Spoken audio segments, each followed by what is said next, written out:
Assalamualaikum warahmatullahi wabarakatuh. Salam sejahtera bagi kita semua. Om Swastiastu, Namo Buddhaya, salam kebajikan.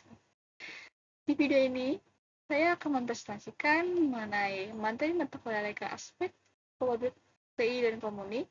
Adapun video ini dibuat dengan maksud pemenuhan nilai dari tugas besar individu mata kuliah Reka aspek produk TI dan komuni. Materi yang saya pilih untuk video kali ini adalah hak kekayaan intelektual atau HAKI yang menjadi materi minggu ketiga. Baik, sebelum masuk ke materinya, adalah kita kenalan dulu yuk. Perkenalkan, nama saya Kapten Lapas Kalian Bernardianto dengan NPM 0423 679 dari kelas 2 IA 19 jurusan Informatika Fakultas Teknologi Industri Universitas Gunadarma angkatan tahun 2023.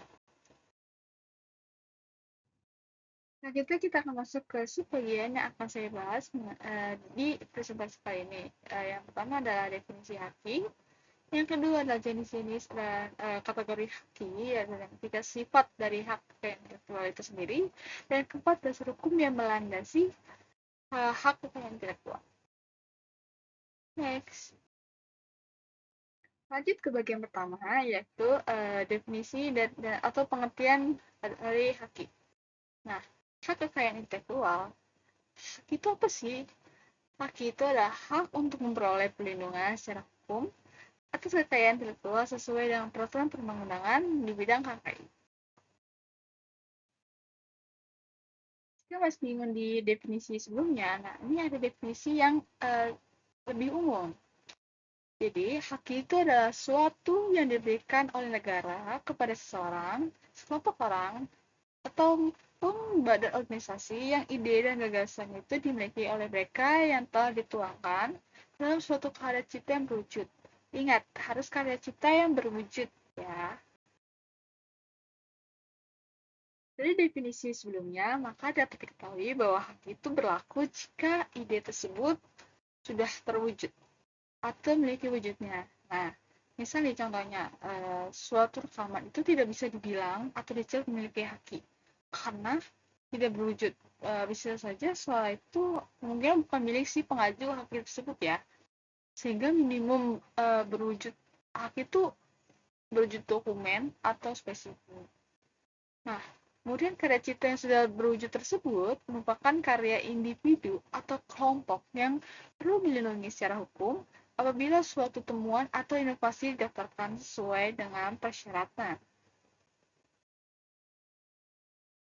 Lalu karya cipta yang berwujud sekian layak didaftarkan itu apa aja sih? Nah, yang layak didaftarkan itu kayak contohnya tuh ada di gambar tersebut tuh, ada kayak Geprek Bonsu atau CD Bon Jovi. Nah, contoh-contoh ini tuh termasuk salah satu dari karya cipta yang saya tampilkan di sini, yaitu pertama adalah karya kesusastraan atau karya sastra, yang kedua artistik, tiga ilmu pengetahuan, empat pertunjukan, lima audiovisual, enam penelitian, dan tujuh nama usaha seperti Geprek Bensu itu. Next. Lanjut, yang kedua adalah jenis haki yang dikategorikan menjadi dua. Lanjut ya. Nah, selanjutnya itu secara umum hak itu dibagi menjadi dua kelompok. Yang pertama itu hak cipta, yang kedua itu hak kekayaan industri. Nah, bedanya itu apa sih? Bedanya itu adalah hak cipta melindungi karya cipta di bidang seni, ilmu pengetahuan, dan sastra. Nah, itu contohnya tuh di buku-buku sastra yang selanjutnya itu lukisan dari Leonardo da Vinci, Perjamuan Terakhir. Nah, hak kekayaan industri ini itu melindungi penemuan dan desain di bidang teknologi. Hak kekayaan industri ini sendiri dibagi menjadi 6.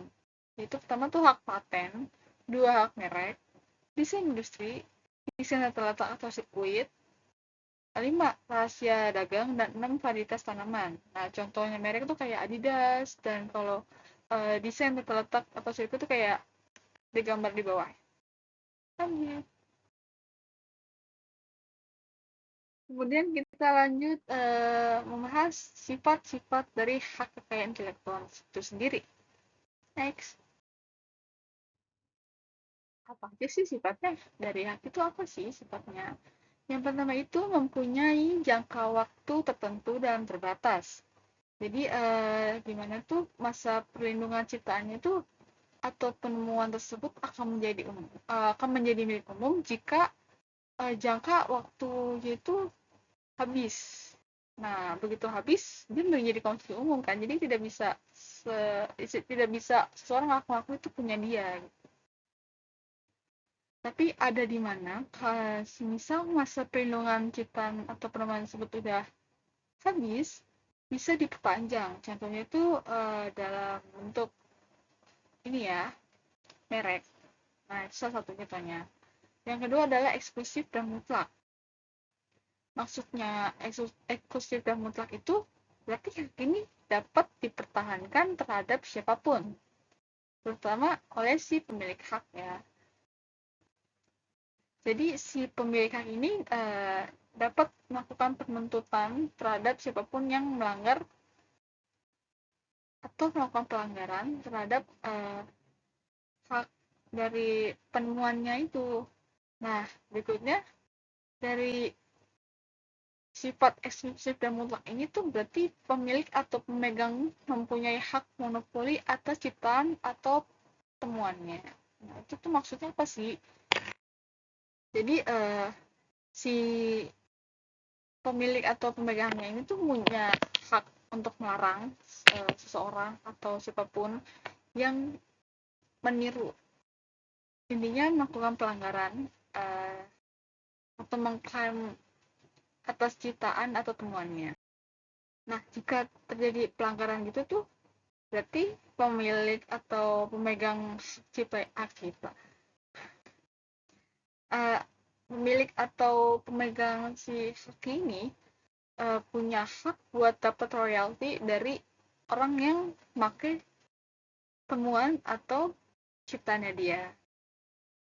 Lanjut kita menuju prinsip dari hak kekayaan intelektual.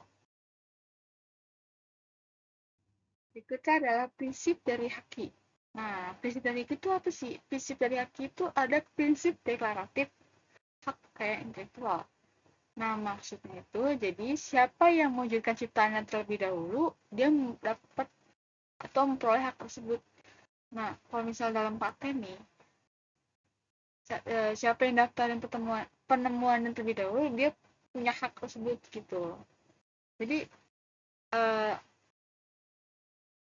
maksudnya prinsip deklaratif ini kayak first to file. Jadi siapapun yang daftar dulu, dia punya hak.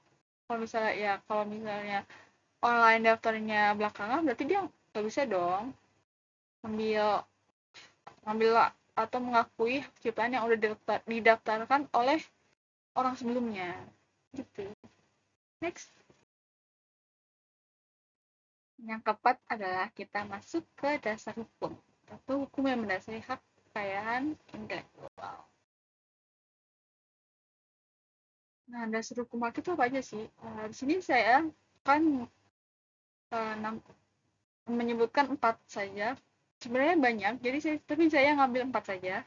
Nah, yang pertama itu Undang-Undang Nomor 14 Tahun 1997 mengenai merek.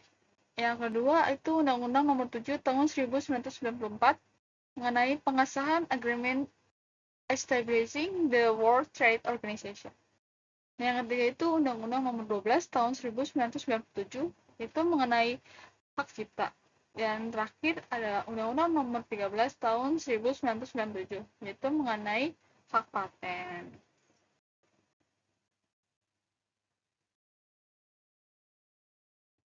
Nah, kita sudah sampai di penghujung presentasi. Saya mengucapkan terima kasih banyak untuk penonton yang sudah menyimak dan menonton video saya. Semoga video saya ini dapat bermanfaat bagi kalian. Terima kasih.